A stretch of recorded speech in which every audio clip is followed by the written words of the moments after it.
नमस्ते। दुनिया के नक्शे पर पाकिस्तान आज उस किराएदार की तरह खड़ा है जिसका घर तो गिरवी पड़ा है, बिजली का बिल बाकी है, पर मोहल्ले में ठाठ ऐसे मार रहा है मानो सारी गली उसी के बाप की हो। 1947 में जब पाकिस्तान बना था तब उसका सपना था कि वह इस्लामी दुनिया का नेता बनेगा, लेकिन 77 साल बाद आज की हकीकत यह है कि पाकिस्तान अपनी आर्थिक नाकामी, कर्ज के बोझ और असफल राजनीति से जूझ रहा है। फिर भी उसके नेताओं और सेना की अकड़ खत्म नहीं हुई। भारत और पाकिस्तान, दो देश, एक जन्मतिथि, लेकिन तकदीरें बिल्कुल अलग। यह कहानी उस जुड़वा बच्चों जैसी है जिनमें से एक डॉक्टर बन गया और दूसरा अब भी मोहल्ले के नुक्कड़ पर पान की दुकान खोलने का सपना देख रहा है। फर्क इतना है कि भारत ने मेहनत और धैर्य का इंजेक्शन लगाया, जबकि पाकिस्तान ने झूठ और उधारी की चुस्की लेना ही जिंदगी का लक्ष्य मान लिया। 1947 में जब आज़ादी मिली तो हालात लगभग एक जैसे थे। गरीबी, भुखमरी, शिक्षा की कमी, उद्योग धंधों का अभाव। लेकिन 7 दशक बाद आज तस्वीर देखिए। भारत $4 ट्रिलियन की अर्थव्यवस्था बन चुका है और पाकिस्तान इस सोच में डूबा है कि आज IMF से लोन मिलेगा कि कल।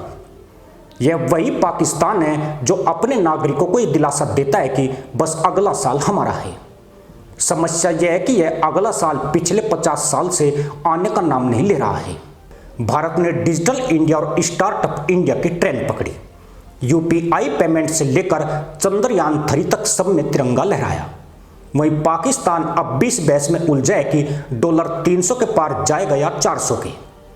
भारत में लोग कौन सा स्टार्टअप यूनिकॉर्न बना पूछते हैं। पाकिस्तान में लोग आज आटा कितने का है यही सवाल करते हैं। पाकिस्तान की GDP आज $350 अरब के आसपास है और भारत अकेले महाराष्ट्र राज्य की GDP उससे बड़ी है। एक तरफ भारत हर साल 6.5% की रफ्तार से दौड़ रहा है, दूसरी तरफ पाकिस्तान 2% की रेंगती हुई विकास दर पर हाँप रहा है। वहाँ की हालत देखकर लगता है जैसे पूरी इकोनॉमी को अस्थमा हो गया है, वह सांस ही नहीं ले पा रही है। विदेशी मुद्रा भंडार की हालत पर आइए। भारत के पास $600 अरब से ज़्यादा रिजर्व है। पाकिस्तान कभी कभी $3-4 अरब बचाने पर इतना खुश हो जाता है जैसे बच्चे को जेब में $5 का सिक्का मिल गया हो। हाल ही में जब IMF ने $3 अरब का लोन दिया तो पाकिस्तान ने ढोल बजाकर जश्न मनाया। सोचिए, 23 करोड़ की आबादी वाला मुल्क $3 अरब के लिए मिठाई बांट रहा था। उसी समय भारत की किसी एक IT कंपनी की मार्केट वैल्यू $100 अरब से ऊपर पहुंच चुकी थी। भारत के पास 110 से ज्यादा यूनिकॉर्न स्टार्टअप हैं। पाकिस्तान के पास सिर्फ यूनिकॉर्न का सपना। वहां के बिजनेसमैन को सबसे पहले यह डर रहता है कि आज टैक्स ऑफिस वाला धावा मारेगा या कल आर्मी वाला हिस्सेदारी मांगेगा। यही वजह है कि निवेशक पाकिस्तान का नाम सुनते ही बैग पैक कर लेते हैं। अब बात करें प्रति व्यक्ति आय की। भारत में औसत आय $2700 तक पहुंच चुकी है। पाकिस्तान में यह $1600 के आसपास है। यानी भारत का आम आदमी पाकिस्तान के आम आदमी से 1.5 गुना ज्यादा कमा रहा है। फर्क यह भी है कि भारत वाला 4G, 5G और डिजिटल पेमेंट में व्यस्त है और पाकिस्तान वाला अब भी लाइट जाने पर मोमबत्ती खोज रहा है। वहां तो बिजली कंपनियां एक ट्वीट कर देती है, आज 3 घंटे लाइट जाएगी और कल 6 घंटे। शिक्षा और स्वास्थ्य पर खर्च का हाल और मजेदार है। भारत हर साल GDP का लगभग 3.5% शिक्षा पर खर्च करता है और IIT, IIM जैसे संस्थानों से दुनिया को टैलेंट देता है। पाकिस्तान में बच्चे अब भी स्कूल जाने से पहले सोचते हैं कि आज टीचर आएगा या छुट्टी रहेगी। यूनिवर्सिटी की हालत तो ऐसी है कि वहां रिसर्च पेपर से ज्यादा नोटिस बोर्ड पर क्लास बंद के नोटिस चिपके रहते हैं। भारत का अंतरिक्ष कार्यक्रम चंद्रयान 3 और आदित्य 11 तक पहुंच चुका है।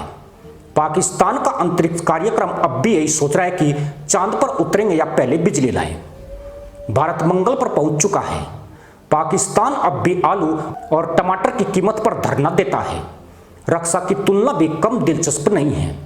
भारत दुनिया का चौथा सबसे बड़ा रक्षा खर्च करने वाला देश है। मिसाइल, रडार, सैटेलाइट सब अपने दम पर। पाकिस्तान का रक्षा खर्च GDP के हिसाब से बहुत बड़ा है, लेकिन वह पैसा जाता कहां है? टैंक और हथियार कम और आर्मी के बंगलों और फार्म हाउस पर ज्यादा। यही कारण है कि पाकिस्तान की सेना दुनिया की इकलौती ऐसी संस्था है जो देश से ज्यादा अमीर है। वहां के लोग मजाक में कहते हैं कि Pakistan is not a country with an army, it's an army with a country. Bharat की विदेश नीति का कमाल देखिए। अमेरिका, रूस, यूरोप, खाड़ी देश सब भारत के साथ व्यापार और साझेदारी बढ़ाना चाहते हैं। पाकिस्तान की विदेश नीति का हाल यह है कि वह चीन के दरवाजे पर खड़ा रहता है और सोचता है कि आज दोस्त 10 अरब डालेगा कि कल। लेकिन चीन भी अब कर्ज देने से पहले सोच रहा है कि यह पैसा वापस आएगा भी या फिर और किसी कश्मीर ड्रामे में बह जाएगा। भारत की ताकत केवल अर्थव्यवस्था और टेक्नोलॉजी नहीं है, बल्कि लोकतंत्र की मजबूती है। यहाँ सरकारें बदलती है लेकिन संस्थाएं बनी रहती है। पाकिस्तान में लोकतंत्र का हाल वैसा है जैसे हर 3 साल में टीवी सीरियल का नया हीरो आ जाए। जनता की तकदीर हर बार नई स्क्रिप्ट के नाम पर वही पुरानी कहानी झेलती है। महंगाई, बेरोजगारी और IMF का नया पैकेज।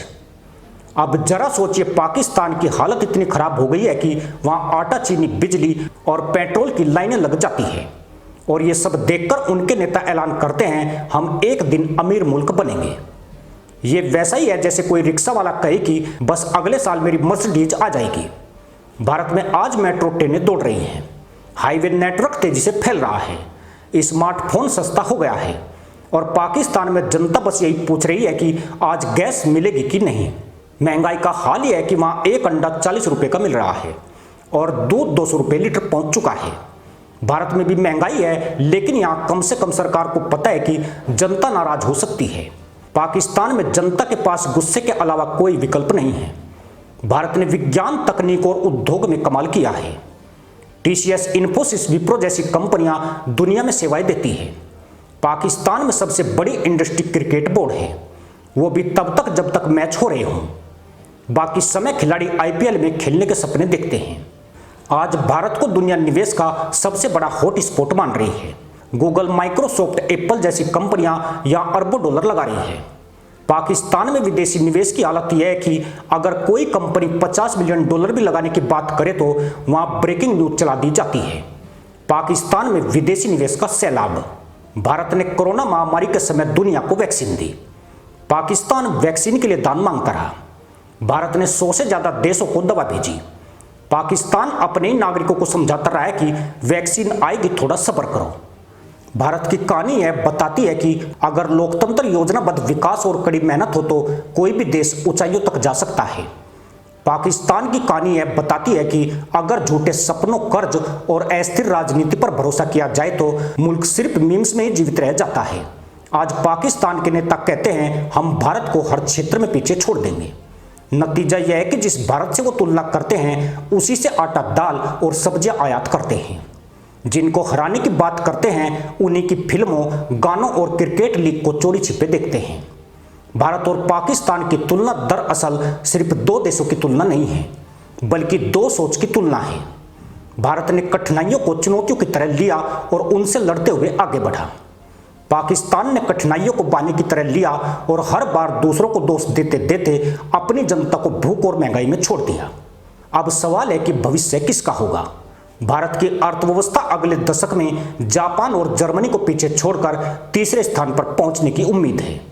पाकिस्तान का भविष्य अभी IMF की अगली किस्त पर टिका है। भारत का सपना है कि 2047 तक विकसित राष्ट्र बने। पाकिस्तान का सपना है बस अगले साल अमीर मुल्क बनेंगे। आखिर में यही कहना होगा कि भारत और पाकिस्तान की जंग अब सीमा पर नहीं बल्कि विकास के मैदान में है और इस जंग का नतीजा सबको साफ दिखाई दे रहा है। भारत दिन ब दिन ताकतवर हो रहा है और पाकिस्तान दिन ब दिन कॉमेडी शो बनता जा रहा है। इसी के साथ अनुमति दोस्तों, जय हिंद, वंदे मातरम।